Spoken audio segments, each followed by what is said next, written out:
The most effective use of the airplane as a weapon of war, both defensively and offensively, is when it acts in teams as a single unit. Consequently, knowing how to fly formation is a must for all military pilots.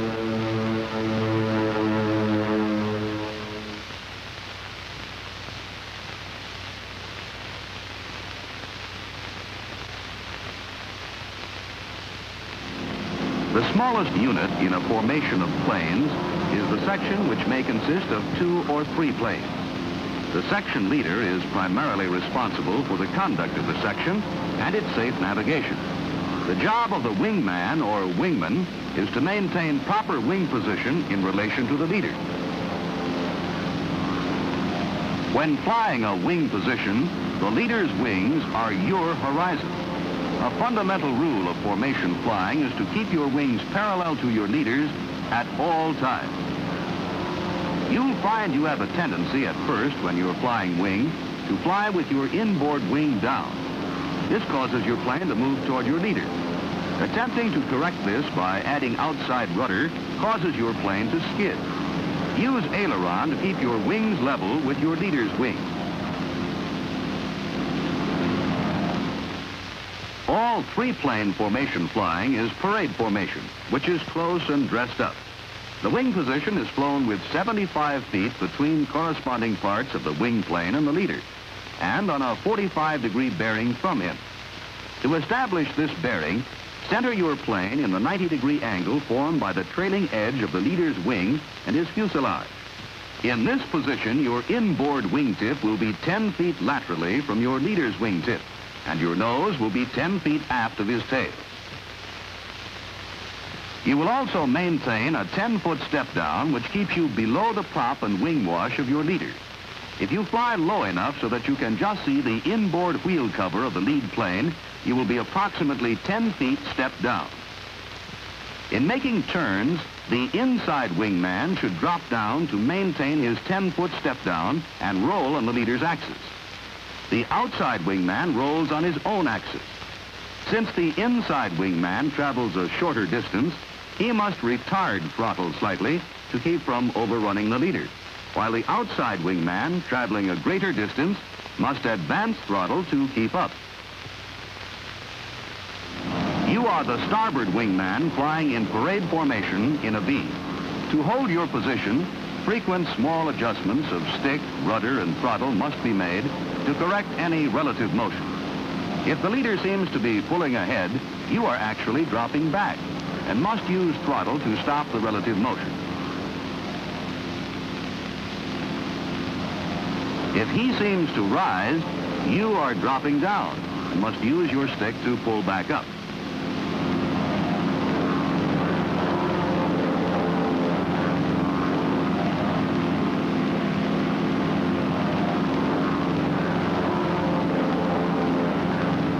Lateral movement, of course, is corrected with rudder.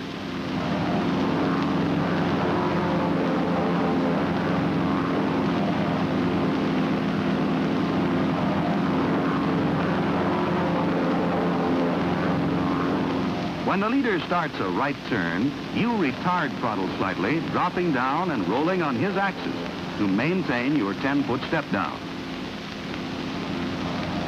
During the turn, the opposite wingman will look like this.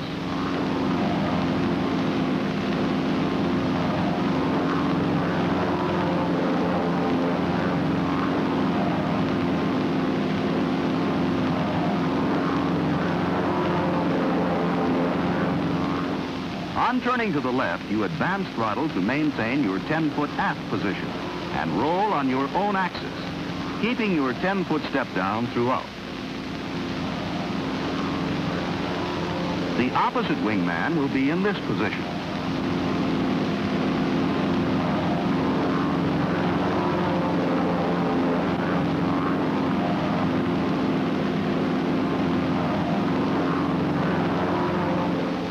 let's see how to form an echelon. This is the signal from the section leader to change from B to right echelon. This is the signal of execution. After the signal to form a right echelon has been given, and on the signal of execution, the left wingman drops down with slightly reduced power until he is 20 feet below the opposite wingman. He then moves back until he is 10 feet behind his tail. He then skids slowly across by applying right rudder and using his stick to keep his wings level. He adds throttle as necessary to maintain nose to tail distance. He stops his skid and eases up into position. The wings must be kept level and the movement slow. On receiving the return to B signal, the number 3 plane drops down 10 feet. Since he has already stepped down 10 feet from the plane ahead, crosses back smoothly, using throttle as necessary to keep from dropping back. On reaching the opposite side, he again uses throttle to move forward to a 45-degree bearing from the leader, then pulls up to a 10-foot step down. After receiving the right echelon and execute signals, the left wingman drops down, then back until he is 20 feet below and 10 feet aft the opposite wingman.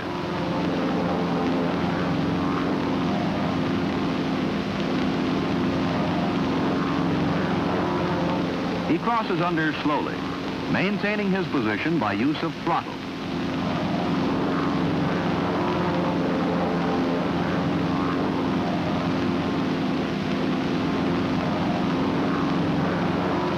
Then pulls up 10 feet into the right echelon position. After the return to B signal, the number 3 man drops down 10 feet,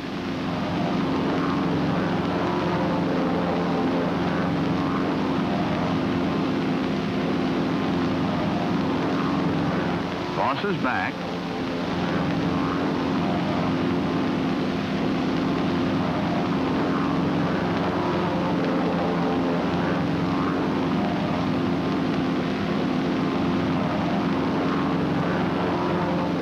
then moves forward to a 45-degree bearing from the leader.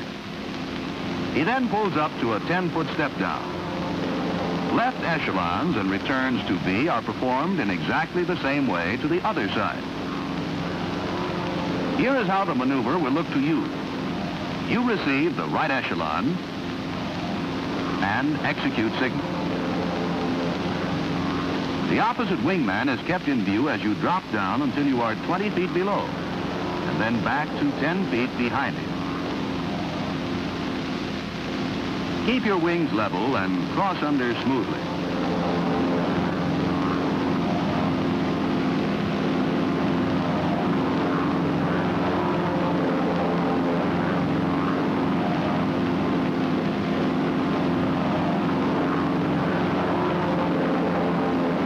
To form a right echelon, advance your throttle and ease up into position. On the signal to return to B, you drop down 10 feet. Advance throttle to maintain nose to tail distance while crossing back.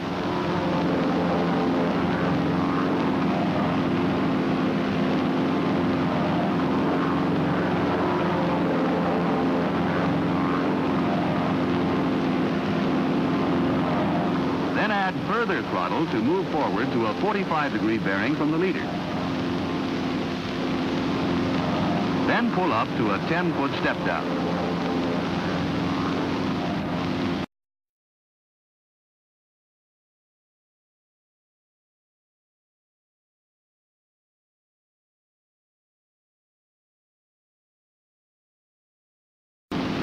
Before you can fly in formation, you have to know how to get into formation. This is accomplished by the original rendezvous. Before taking off, a landmark is selected where the planes will meet. Traveling at 115 knots and at a predetermined altitude, you will rendezvous in this manner when you arrive at the rendezvous point. When the leader is directly over the point of rendezvous, he begins a left 30-degree angle of bank turn.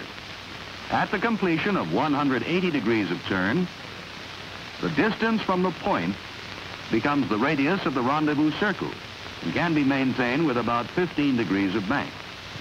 It is necessary, however, for the leader to vary his degree of bank slightly in order to maintain a circular pattern around a geographical point, under all except no wind conditions.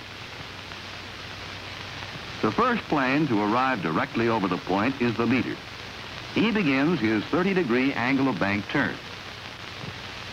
The second plane rendezvous by entering the rendezvous circle and heading directly for the center of it. After determining the leader's position from him, and when directly over the center of the point, he commences a rapid left turn and continues it until he has the leader on a 45-degree bearing to the starboard of his heading and is within the sector made up by a 225-degree and a 255-degree relative bearing from the leader. The closing relative motion commences at this point and should be continued until he is in position to join up. Pausing momentarily on the inside of the leader, he crosses under to right echelon. The third plane follows the same procedure. Here is the CV rendezvous used by the Navy as the quickest means for planes to join up after leaving a carrier. To simulate planes taking off, a right echelon will be broken and a column formed in this manner. After giving the breakup signal, the lead plane breaks to the left in a 45-degree bank, 180-degree turn, holding his altitude constant. After 5 seconds, at which time the leader will be abeam of the second plane's left wing, the second plane gives the lead to the third plane and also goes into a 45-degree bank, 180-degree turn, being sure to do. 5 seconds later, when the second plane is abeam of the third plane's left wing, the third plane makes the same turn. The angle of bank may be varied during the last 30 degrees of turn in order to line up directly behind the leader. It is important that all planes maintain their altitude during the turn to ensure a proper interval in column. Once in column, all planes should use throttle to adjust their airspeed to 115 knots, and the wingmen should adjust their altitude to that of the leader by placing him on the horizon. The leader maintains his new heading for 10 to 12 seconds, then begins a 180-degree turn to the left with 15 degrees of bank. When the leader bears 30 degrees off the second plane's port bow, the second plane makes a steep left turn, which he holds until the leader bears 45 degrees from him on his starboard bow. At the same time, positioning himself within the 225 to 255-degree relative bearing sector from the leader. He holds these respective bearings as he closes on the leader. When the third plane has the leader 45 degrees from his port bow, he too makes a steeply banked turn and closes on the leader in the same manner. Remember to keep all aircraft ahead of you in sight at all times. As the second plane closes on the leader, he pauses momentarily on the inside, then crosses under, moving into right echelon. The third plane does the same, waiting if necessary on the inside until he is assured that the second plane is moving into his position. You are third plane in a right echelon. The leader gives the CV breakup and rendezvous signal, passes the lead to his wingman, blows a kiss, and starts his 45-degree bank, 180-degree turn. After 5 seconds, when the lead plane is abeam of the second plane's left wing, he passes the lead, blows a kiss, and begins his 45-degree bank, 180-degree left turn. 5 seconds later, you follow, making sure you maintain your altitude. Completing your turn, you will still be 10 feet stepped down. Throttle should be used at this point to adjust airspeed and altitude to the leader. The leader holds this heading for 10 to 12 seconds after completing his turn.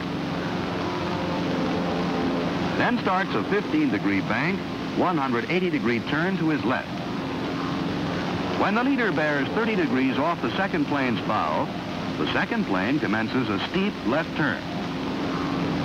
When the leader is 45 degrees off your port bow, you make a steep left turn, holding it until the leader is almost 45 degrees off your starboard bow, and you are in a 225 to 255 degree relative bearing sector from the leader.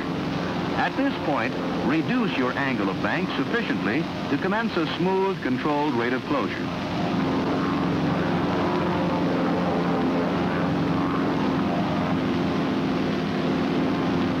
Keep these bearings as you close on the leader. Don't wait until in position to cross under. To take your step down, it should be taken as soon as you are close enough to recognize it. Remember, keep all planes ahead of you in sight at all times. After closing the leader, the second plane hesitates momentarily, then crosses under and behind the leader into his position in the right echelon. You follow the same procedure, flying opposite your proper position for a brief moment on the inside of the turn, and then crossing under to the right echelon. With practice, this maneuver can be done with constant power setting. But if at any time you find yourself falling back, add full throttle to catch up. If through misjudgment the second plane has fallen back, you wait on the inside opposite your wing position until he catches up.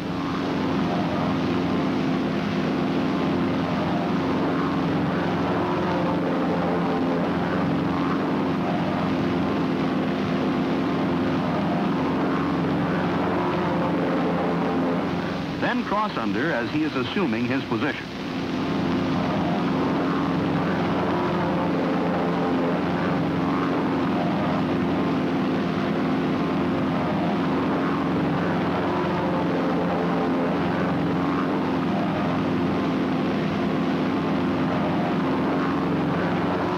Always keep your eyes on your leader for any signals he may give.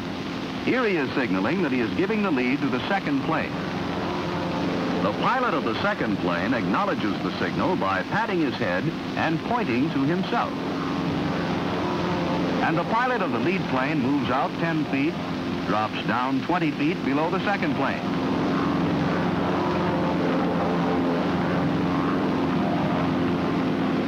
Falls back to a position opposite you.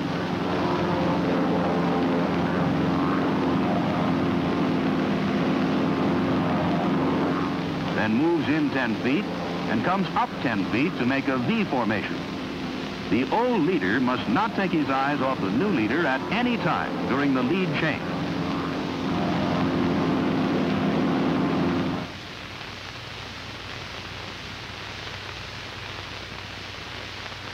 The parade 4-plane division is composed of two plane sections.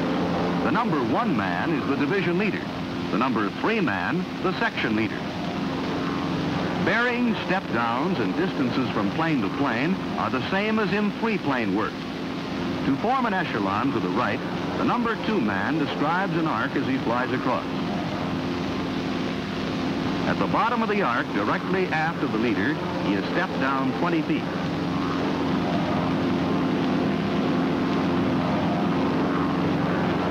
To then form left echelon, the number 2 plane flies back across first.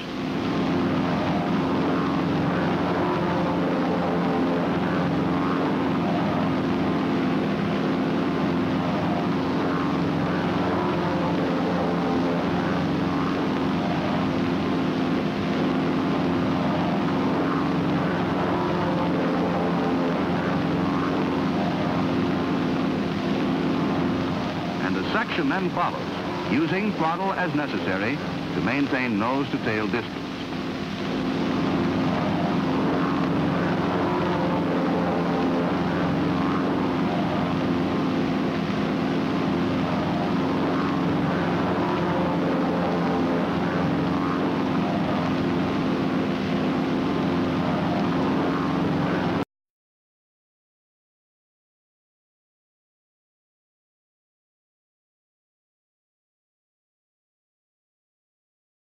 Three planes in a parade V formation.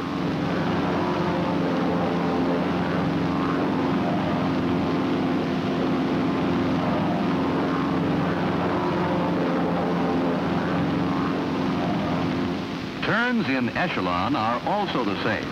However, in the 4-plane parade formation, turns are never made into an echelon.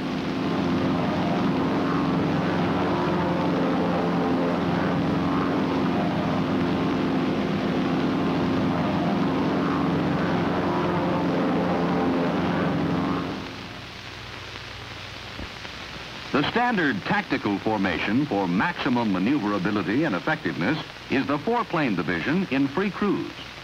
In this formation, the wingman and the section leader drop back to a 30-degree bearing on the division leader, while increasing their step-down and nose-to-tail distance to 20 feet respectively. This step-down must be maintained to avoid becoming caught in the slipstream or wing wash and to provide ample space for all planes to maneuver freely. A four-plane division in free cruise balanced flight appears like this when seen from the rear. When a turn is made, all planes are free to maneuver within a 60-degree limit astern of the division leader, moving inboard or outboard while maintaining position. When any turn is completed, each wingman dresses on his section leader on the outboard side of the division, bearing 30 degrees. The number 2 man is always on the opposite side from the second section.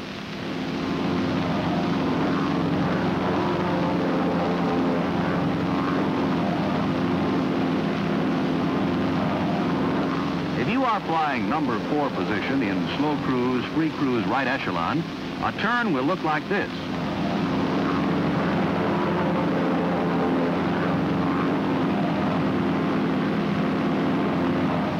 Turns away from the echelon are done by all planes moving into position vertically below the leader.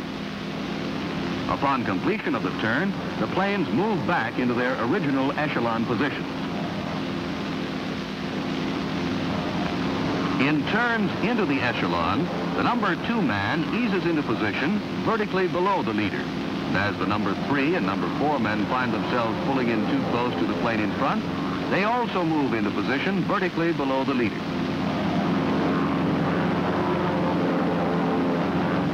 When the turn is completed, all planes return to their original echelon position. To rotate wingmen, the division leader gives the signal and the second plane slides across to the left, making a balanced formation.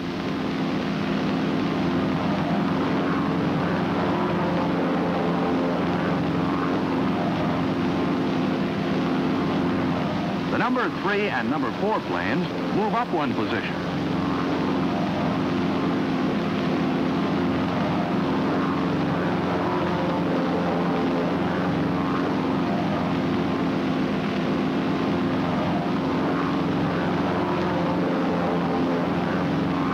The number 2 plane then passes back down the echelon and crosses to the right and takes up his position as the number 4 plane.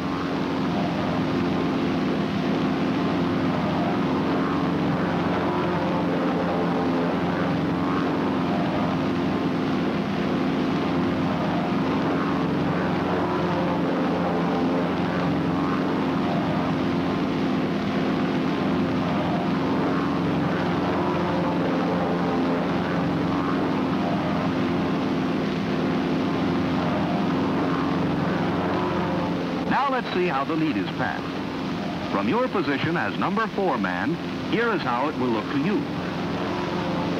The division leader moves out 10 feet, drops down, and then back, passing the same distance from each succeeding plane as he did the previous one.